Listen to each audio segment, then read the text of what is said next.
Sanctus, Sanctus, Sanctus Dominus Deus Sabaoth. Salam jumpa kembali saudara-saudariku yang terkasih dalam Tuhan kita Yesus Kristus. Salam sejahtera untuk kita semua. Berkat Allah yang Maha Kuasa senantiasa menyertai kita. Hari Sabtu tanggal 2 November tahun 2024 adalah pengenangan arwah semua orang beriman. Setelah perayaan semua orang kudus yang telah berbahagia bersama Allah di surga, pada hari ini kita diajak untuk mengenang dan mendoakan saudara-saudari kita yang telah meninggal namun masih berjuang di api penyucian. Bahkan seluruh bulan November ini kita khususkan untuk berdoa dan berkorban, memohon kerahiman Allah atas mereka. Sebagai orang Katolik, kita percaya bahwa baik kita yang masih hidup di dunia ini maupun yang telah meninggal dan yang sedang berjuang di api penyucian, serta para kudus yang telah berbahagia di surga, tetap terikat dalam satu persekutuan gereja yang disatukan oleh Kristus sendiri. Doa dan penghormatan bagi mereka yang telah meninggal dapat membantu meringankan segala hambatan dan noda dosa yang merintangi mereka untuk menikmati kebahagiaan kekal bersama Allah di surga. Peringatan arwah semua orang beriman ini juga memberi penghiburan rohani bagi kita bahwa kelak kita akan berjumpa kembali dengan saudara-saudari yang telah mendahului kita bersama Bunda Maria memuji dan memuliakan Allah dalam persekutuan semua orang kudus. Kita pun pada suatu ketika akan meninggalkan dunia ini dan pulang kembali kepada Bapa di surga. Tetapi kita percaya bahwa hidup atau mati, kita tetap milik Kristus.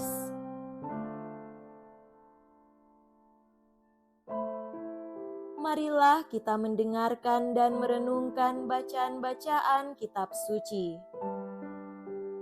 Dalam nama Bapa dan Putra dan Roh Kudus. Amin. Bacaan pertama dari kitab kedua Makabe, bab 12, ayat 43 sampai 46.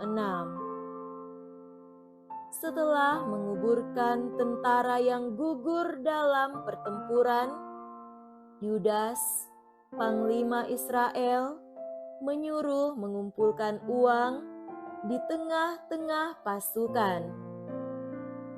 Lebih kurang 2.000 dirham perak dikirimkannya ke Yerusalem untuk mempersembahkan kurban penghapus dosa. Ini sungguh suatu perbuatan yang sangat baik dan tepat karena Yudas memikirkan kebangkitan. Sebab jika tidak menaruh harapan bahwa orang-orang yang gugur itu akan bangkit, niscaya percuma dan hampalah mendoakan orang-orang mati. Lagi pula Yudas ingat bahwa tersedialah pahala yang amat indah bagi sekalian orang yang meninggal dengan saleh. Ini sungguh suatu pikiran yang mursyid dan saleh. Dari sebab itu, Disuruhnyalah mengadakan kurban penebusan salah untuk semua orang yang sudah mati itu, supaya mereka dilepaskan dari dosa mereka. Demikianlah sabda Tuhan. Syukur kepada Allah.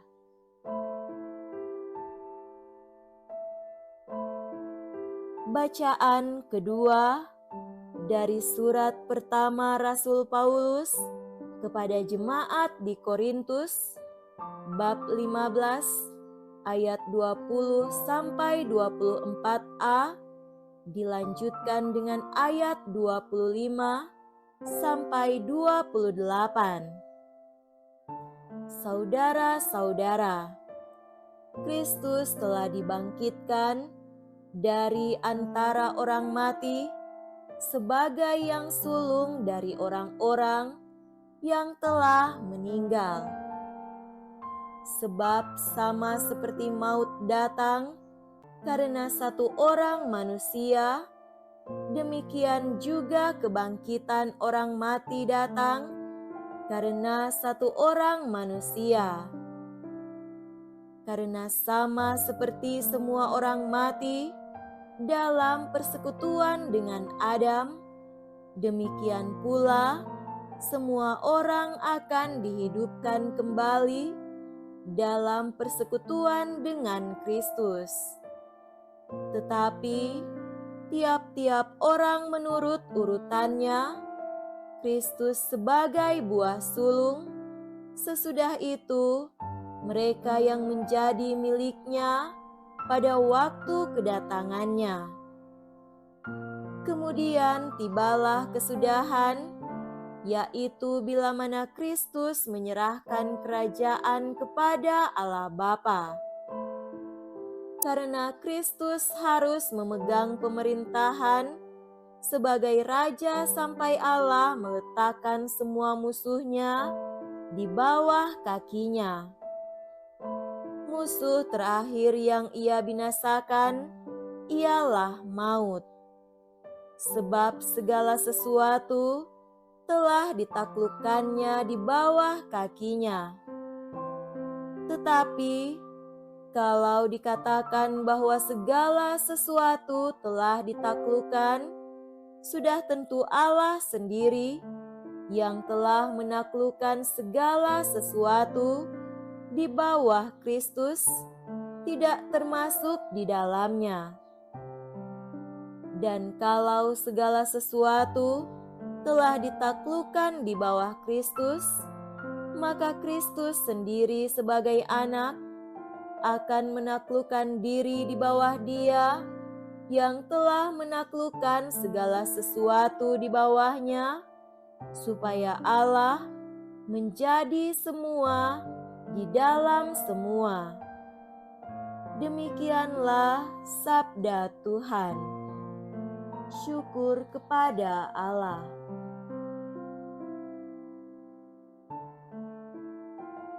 Semoga Tuhan beserta kita sekarang dan selama-lamanya. Inilah Injil suci menurut Santo Yohanes. Dimuliakanlah Tuhan. Injil Yohanes bab 6 ayat 37 sampai 40.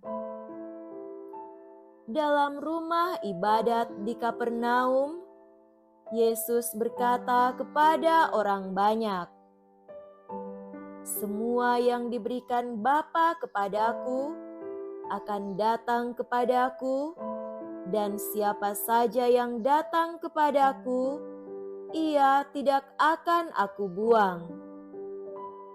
Sebab aku telah turun dari surga, bukan untuk melakukan kehendakku, melainkan untuk melakukan kehendak Dia yang telah mengutus aku.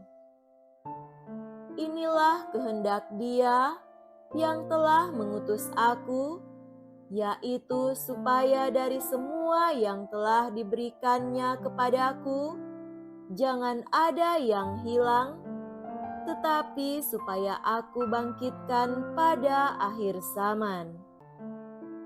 Sebab inilah kehendak Bapa-Ku, yaitu supaya setiap orang yang melihat Putra dan yang percaya kepadanya memperoleh hidup yang kekal, dan supaya aku membangkitkannya pada akhir zaman.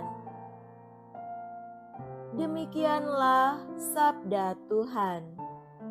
Terpujilah Kristus.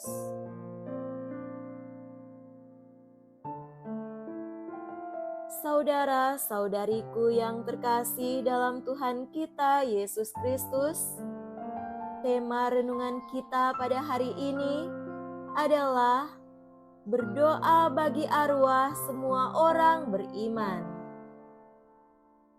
Pada hari pengenangan arwah semua orang beriman ini, kita tentu percaya bahwa kematian bukanlah akhir hidup kita, bukan juga akhir dunia ini. Kematian adalah awal dari hidup baru. Kematian adalah transformasi tubuh dan jiwa kita untuk masuk ke hadirat Tuhan. Kematian bagi orang Kristen adalah pintu gerbang ke tempat tinggal Tuhan. Umat Kristen percaya bahwa ada kehidupan setelah kematian, dan hidup itu adalah hidup dengan Tuhan, di mana orang-orang dari setiap bangsa, ras, budaya, dan bahasa yang percaya kepadanya akan bertemu muka dengan Tuhan, dari hati ke hati dengan Tuhan, dalam satu rumah di dunia yang baru. Oleh karena itu, kematian bagi umat Kristiani bukanlah sesuatu yang harus ditakuti. Kematian bagi umat Kristiani adalah bagian dari hidup kita, karena hidup yang kita jalani adalah hidup yang kekal, yang berlangsung selama-lamanya. Yesus Kristus telah menunjukkan kepada kita dan mengajarkan kepada kita tentang kematian dan kebangkitannya. Yesus mati dan bangkit dari kematian dan duduk di sebelah kanan Bapa. Kita ingat apa yang dikatakannya. Dan apabila aku telah pergi ke situ dan telah menyediakan tempat bagimu, aku akan datang kembali dan membawa kamu ke tempatku, supaya di tempat di mana aku berada, kamu pun berada. Itu adalah iman Kristen, iman akan kebangkitan. Yesus telah menunjukkan kepada kita jalan menuju Bapa.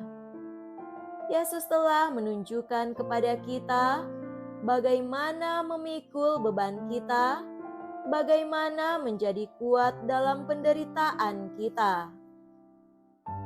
Yesus telah menunjukkan kepada kita bahwa Ia mati untuk dosa-dosa kita dan telah bangkit dari antara orang mati.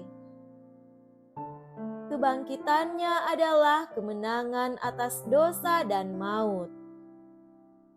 Sekarang, setiap orang yang memiliki Yesus sebagai gembala mereka pasti akan mengikuti jalan keselamatan yang ditunjukkan Sang Gembalanya menuju Bapa.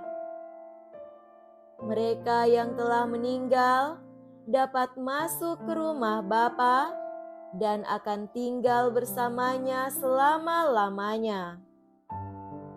Itu adalah hidup yang benar-benar baru, hidup bersama dengan Tuhan, kehidupan setelah kematian yang tidak pernah akan berakhir. Demikianlah alasan mengapa orang Kristen mendoakan anggota keluarga mereka yang telah meninggal. Kita berdoa untuk para leluhur kita, orang tua kita dan sanak saudara, dan keluarga kita yang telah berpulang dengan keyakinan kuat bahwa mereka semua tetap hidup bersama Tuhan. Mengikuti kitab Makabe adalah baik berdoa untuk orang mati. Setiap manusia hidup dalam persekutuan dengan Tuhan. Kita membentuk satu komunitas dan keluarga, suatu persatuan umat beriman di surga dan di bumi, karena Tuhan kita adalah Tuhan atas orang yang hidup dan yang mati. Yesus Kristus adalah Tuhan kita, Kepala dari saudara-saudari yang setia di surga dan di bumi. Dia adalah Allah sejarah, Allah Abraham, Ishak dan Yakub. Dia adalah Allah yang hidup. Saudara-saudariku terkasih, secara khusus pada hari ini, pada hari pengenangan arwah orang beriman, orang Kristen berdoa untuk jiwa-jiwa di api penyucian.